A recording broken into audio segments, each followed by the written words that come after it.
Welcome to another episode of the Nikki at Night Show. I'm your host, Nikki, and this week's episode is going to be a little bit different, as you saw from the thumbnail and the explanation of the video. So what this video is going to be is us going into the history of what this encounter was that we're going to show you, and it's a nice story. I say nice story. That's dog drool on my shirt. Sorry. We're just going to power through it. Get yourself a Great Pyrenees or an Anatolian Shepherd, and that kind of stuff's going to happen. So anyway, this story is, a lot of people are saying it's a Skinwalker encounter. I want to be clear, this is most likely a creature called a crawler, which is a actual paranormal cryptid creature.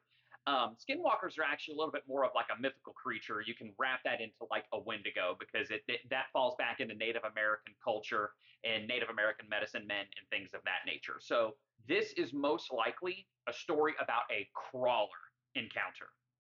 So let's go ahead and play this. It's from the guys over at Ducks Unlimited. And a lot of these stories that we hear a lot of times out of these guys are Bigfoot. So I haven't heard very many stories out of them about things like skinwalkers and crawlers. So let's go ahead and listen to this. It is creepy. He sent this in, and this is the one that all of us have kind of been like, man, this is extremely unsettling. I'm going to share this with y'all. Greg works on radio towers, not just regular radio towers, extremely remote radio towers. He's one of those guys probably changes light bulbs, right? You got to climb them big 1,500 footers. You do all that. Like, bro, you get paid what you deserve. Trust me. I mean, like, that's a big thing, right? So Greg said what the great thing is most of the time when the people that you meet in these areas, he'll ask permission to hunt on these places. And they're like, sure. I mean, you're out in the middle. And we're like, yeah, we don't mind. Come on. You can come out and hunt, do whatever. Like, it's great. So he works it in, the whole deal. So he has a thermal scope. This is another thermal scope story. So buckle up. So while he's going to go on this hunt, he's going to go out there and do all this, brings his thermal scope. He pulls into the job site, right? It's got the enclosed fence. You got the wire around it, all that stuff like you see in all these. He pulls in there. Then he climbs up. I'm assuming he's probably got like a saddle, hunting saddle. Yeah. Right? He climbs up and hangs on the tower 20 foot or so up with that thermal. It doesn't get any better. You know, there's a road, there's probably right-of-ways. It works great. So as he's talking about it, he said, man, I'm up there about a half an hour before he's going to start hunting. So he's like, I pull up the thermal, I'm looking around, he notices that there's 2 deer. One's got a pretty good limp, one's normal. He said, so it's too early in the morning for him to be able to legally shoot, like in legally shooting hours. So he's just watching them. He's like, they're making their way towards him. It's cool, you know, and it's, look, if you've never used a thermal, it's the most fun, not just because you can hunt at night, because you're watching things that you would normally never see. Right? Yeah. You're just like, you feel like you're peeking in on a part of the world you shouldn't be allowed to see. And maybe this is one of the reasons you shouldn't be allowed to see it. So he says he's hanging out there. They're coming in. He said the deer are coming in from like his 2 o'clock as they're making their way over. And they look like they're making, like trying to go across to like 9 o'clock as they're coming across. Said a few minutes go by. He's watching them. I'm just sitting there like this, he says, and they stop. They just, all of them going alert. They're looking around. So he zooms in to try to see what they're reacting to. And he starts seeing, oh, there's a glow. Looks at that, and he says, what appears to be a skinny, naked man. And he said, you could tell it was a man. He's a naked man. You could see in the thermal, like, that's a dude, you know, over there. He said, it's creeping towards the deer. So this thing is, it doesn't really say crawling so much, but it's creeping. So I like to picture it maybe like on all fours, like that thing was that you talked about, moving towards the deer. He said, so he's watching all this stuff. It's coming at him. He said from about his 10 o'clock, this thing's creeping in. So the deer have come across here. This thing's creeping in, quartering in on them. They're about 200 yards away. He said when he really notices, that's when he finally sees it kind of come out. It is on all fours, and it's on the path making its way towards those deer, crawling along. Now, he says, when I'm saying that it's not human is because not only was it moving on all fours, but when the deer panic, this thing starts keeping up with them at speed. Like it's faster than the deer, and it's on all fours, just like loping across the ground. Now, at this point, I'm panicking reading the story, right? Because I'm like, dude, could you imagine? No, you're witnessing that, and it's one of those things that you don't see me. Yeah, exactly. Well, this is where it gets bad. So the deer split off. Greg's watching this thing run, and he's like, it's coming right at me. The guy drops to himself a little profanity. The thing stops and looks up at him. It's like a pale-skinned, emaciated, it's sunken-faced, and it starts making sounds as it starts saying and repeating what he did. What the and he's trying to say it as it keeps repeating it till it starts sounding like him. This thing leaps the fence. Greg goes, all right, bud, boom, single taps him right in the chest. Thing goes down, boom, while it's down, he head shoots him. Turns and looks back down again, it ain't there. He gets down, he finds blood on the ground at the base of the tower.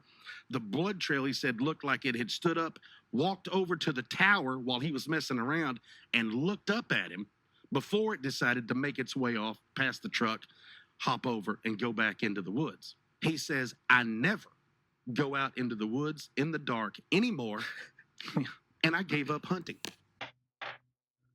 Oh boy. So after listening to that, it literally sounds like this person had an encounter kind of like this video with this young kid, which is terrifyingly scary. As you see, he's like, what's that? And this thing just bolts at him. And he obviously, you hear him scream. And unfortunately, there is no information about what maybe happened to this kid or if he's okay. Because that's a lot of times what you get when you post these videos is people saying, man, is this dude okay? Like, it's scary. And from the story that the Ducks Unlimited guys told, this is, I mean, it's kind of violent.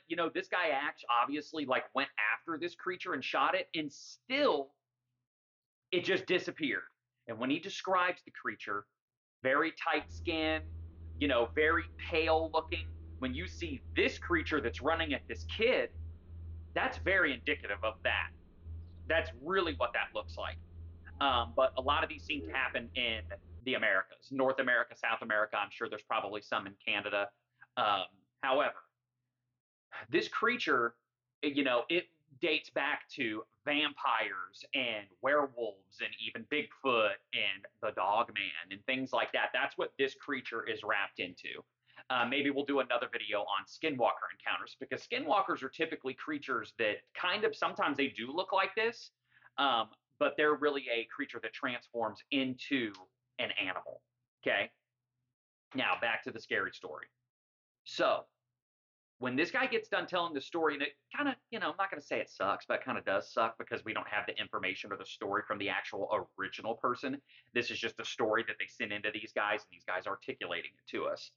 And what we can gather from this is a lot of these encounters happen in the woods, man. Like, these guys have so many of these, threads sent to them and posts sent to them on these types of encounters. And a lot of them are Bigfoot. You don't hear a lot about crawlers and skinwalkers. So you kind of get a few of those here and there, and they seem pretty scary. Like, these creatures typically go after people. Like, you have some people reporting on Bigfoots that they come after them, but you really actually don't. They really try to evade and run away from people. And like, this video right here is another video of most likely a crawler. And this is somebody that's in their attic, which this is an empty attic, but this is still super scary, man. Like, they go in and then you just see this thing just like bolt right at this person coming out. Like, dude, that is hella scary. This is one of my favorite videos that I've ever reported on that is most likely a crawler. This seems to be a person that's in their house. They have the lights on, very tactical, I must say. And they're just recording, and they have the floodlight on outside, and all of a sudden, this creature comes running out of the darkness. And when you look at this creature, we'll slow it down. Then you look at this creature running at the kid. They are very, very similar. So, are we looking at just clever editing, or because AI and some of these videos, the AI was not around. So this would be phenomenal CGI if that's what this was. And I honestly, personally, I don't think that's what it is. I think these are actually really scary freaking creatures, and these creatures are not scared to run at people. So just make sure you protect yourself. Protect yourself at all times, as a ref would say in a fight or something. Protect yourself at all times. Protect yourself at all times. But holy crap, dude, when he talks about that thing running up to the bottom of that tree and staring up at him, holy crap, man. You want to talk about a white knuckle moment, man. You would just be gripping. And I understand that he has a firearm and those things, but I don't know what my fight or flight would do. I've never been in a tree stand that high. So at least he's in a tree stand, and it doesn't seem like that thing could just climb up a tree. It's possible it could, but he obviously had the wherewithal to just be like, you know what, not taking me today, and just started firing off rounds at this thing. And that's what's super creepy when you go back to the mythical aspect of these creatures. You know, it obviously has some kind of ability, like maybe he did wound it, but maybe the gunfire, maybe it hurts it, maybe it can heal itself. I don't know. But that's the creepy thing about these, whatever you want to call them, mythical creatures, interdimensional creatures. A lot of people in the cryptozoology world also say that these things are, genetically hybrid humans that the government made and then aliens made them. Listen, I don't know. Honestly, personally, there's not enough information out there for us to make that distinction. That's just my personal opinion. We just know the creatures are out there, and that should be simplistic enough. At least it is for me, because it's hard to get a distinction on where these creatures came from or what they are. We obviously know the creatures have been around for a long time because it shows in a lot of cultures and historical cultures, especially in South America, that these creatures have probably been around for a really long time, especially when they're binding them into the timelines of werewolves and vampires and things of that nature. But yeah, man, I mean, just imagine being up in your tree stand and you're just hunting, if you can envision doing that. Maybe you're just in a tree stand bird watching and you're just out in the woods, or you're just in something elevated and you just look over, dude, and something's just freaking bolting through the woods and coming up to you like big sunken eyes. These creatures are typically pretty big too. They're not small. Like, a lot of people say that these creatures are probably like between like the 6.5 foot to 8 foot range. So dude, a 7 foot creature that's like slender and like real vascular, veiny, tight skin, and a no, dude, no way. So, like I said, this video wasn't going to be super long. I hope you enjoyed it. We'll catch you on next week's video. Please make sure you subscribe to the channel and like our videos. It really, really helps. And other than that, we'll see you next week. Later.